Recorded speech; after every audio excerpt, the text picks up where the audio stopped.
जय गौ माता चामुंडा प्राकृतिक फार्म और हूँ संतोष भीलवाड़ा।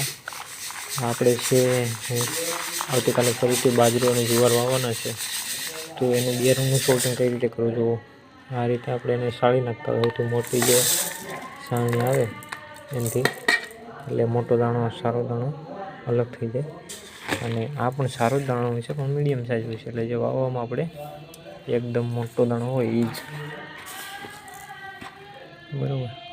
હવે આમાં કોઈક જુવારનો દાણો હોય એ આપણે વીણવાનો રહે, જોકે આમ તો ખાવામાં તો બંને હલકા ધાન્ય જ છે એટલે કાંઈ પ્રોબ્લેમ નથી, પરંતુ આપણે વાતી વખતે બે મિક્સિંગ ના થાય એટલા માટે ખાલી જુવારનો દાણો મારે તો વીણવાનો રહે જોઈ શકો છો। આ રીતે આપણે એને